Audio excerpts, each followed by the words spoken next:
लोगों को जो उम्मीद थी, बहुत भरोसा था माननीय पूर्व मुख्यमंत्री हेमंत सोरेन पर, इन्होंने यहाँ के आदिवासी मूलवासियों को बचाने के लिए सही कदम नहीं उठाया।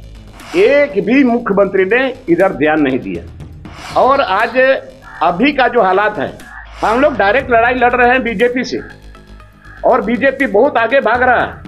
अभी झारखंड मुक्ति मोर्चा एकदम शिथिल पड़ा हुआ है, और इसीलिए अभी हमने ठान लिया है, हमको भी कोई लोड़ी पार्टी नहीं चाहिए। देखा जाएगा अंजाम बाद में क्या होगा, बट अभी हम राजनीतिक लड़ाई लड़ेंगे और यहाँ के मिट्टी को बचाएंगे।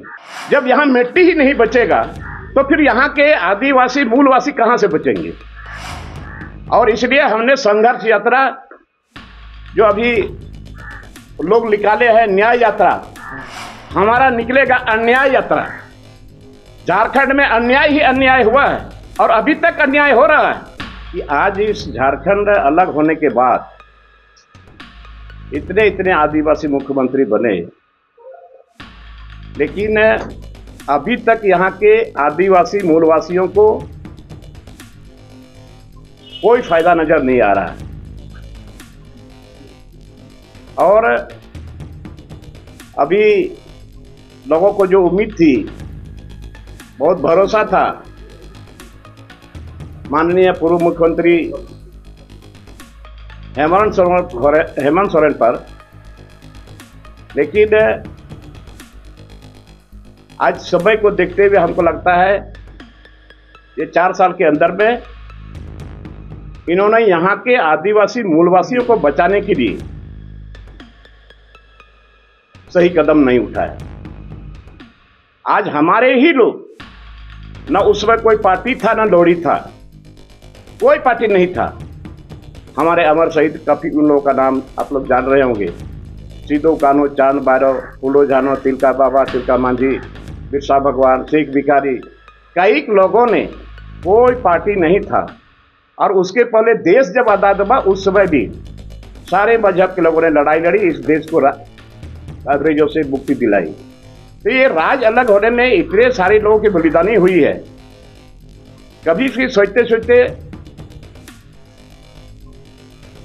आंसू गिरने लगता है।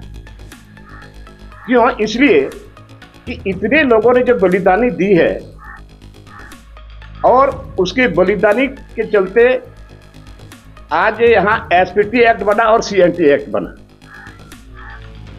तो आज सीएनटी एक्ट, एसपीटी एक्ट, आस्थानी नीति, नियोजन नीति और पी पेशा एक्ट और समता जजमेंट, एक भी मुख्यमंत्री ने इधर ध्यान नहीं दिया। और आज अभी का जो हालात है, अभी वर्तमान स्थिति जो है, मैं इधर जाना चाहता हूं कि आखिर ये स्थिति क्यों पैदा हुआ, कौन जिम्मेवार है इसका। मैंने कल कार्यकारी के बैठक में मैंने इस बात को रखा है, तो वहां पर एजेंडा था, और एजेंडा ये था कि संगठन पर ज्यादा बोलना है, लोकसभा पर अभी जो आने वाले समय में होना है, और अभी का जो स्थिति परिस्थिति है। मैंने संगठन के बारे में भी कहा। मैंने ये कहा कि जब से ये सरकार बनी है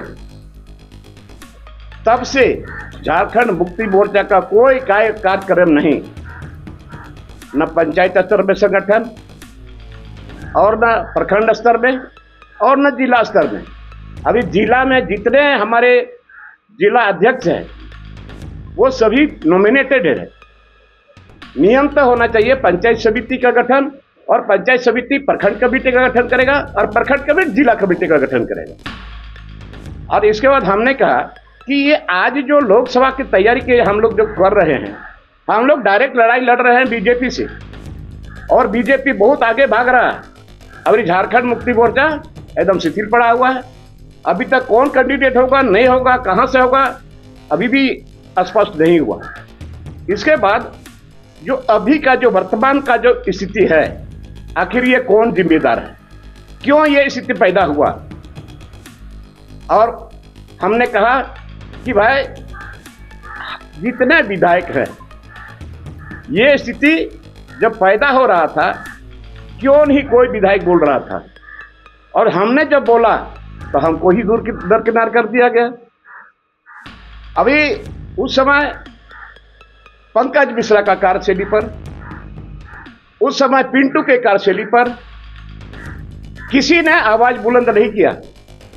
सही बात को बोलने से लोगों कतराए, जिम्मेवारी नहीं लिए, और इसीलिए अभी हमने ठान लिया है, हमको भी कोई लोड़ी पार्टी नहीं चाहिए। देखा जाएगा अंजाम बाद में क्या होगा, बट अभी हम राजनीतिक लड़ाई लड़ेंगे और यहाँ के मिट्टी को बचाएंगे। जब यहाँ मिट्टी ही नहीं बचेगा तो फिर यहाँ के आदिवासी मूलवासी कहाँ से बचेंगे। और इसलिए हमने संघर्ष यात्रा जो अभी लोग निकाले हैं, न्याय यात्रा, हमारा निकलेगा अन्याय यात्रा। झारखंड में अन्याय ही अन्याय हुआ है और अभी तक अन्याय हो रहा है। कौन बचाएगा यहाँ के लोगों को, आदिवासी मूलवासी को? आज न जमीन बच पा रहा है, न लोगों को नौकरी मिल पा रही है। आज यहाँ से लोग बेदखल होते चले जा रहे हैं। क्या इसीलिए राज्य लगवा था क्या? इसीलिए हमने ये तय किया है, सेशन खत्म होने के बाद 7 तारीख से मेरा अन्याय यात्रा निकलेगा और पूरे झारखंड में निकलेगा। सबसे पहले संथाल प्रखंड में हम शुरू करेंगे, 7 तारीख से भोगराडी से हम शुरू करेंगे।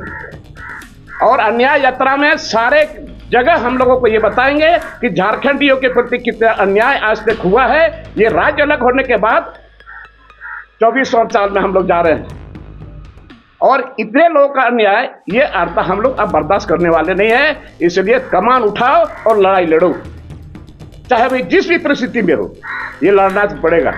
क्योंकि हमारे लोग लड़ाई लड़ करके ही अंग्रेजों से करके इस जमीन को आजादी दिलाई। उन्हीं के कहने पर एसपी एक्ट बना था। आज यहाँ इतने हमारे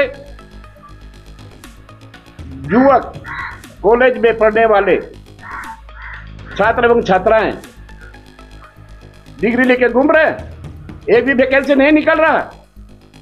तो आज हमने ये ठान लिया है, अन्याय यात्रा हमारा 7 मार्च से शुरू होगा और चलते रहेगा ये।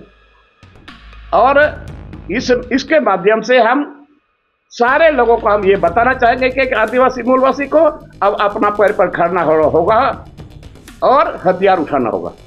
लोगों को जो उम्मीद थी, बहुत भरोसा था माननीय पूर्व मुख्यमंत्री हेमंत सोरेन पर, इन्होंने यहाँ के आदिवासी मूलवासियों को बचाने के लिए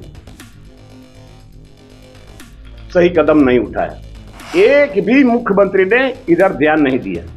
और आज अभी का जो हालात है, हम लोग डायरेक्ट लड़ाई लड़ रहे हैं बीजेपी से और बीजेपी बहुत आगे भाग रहा है।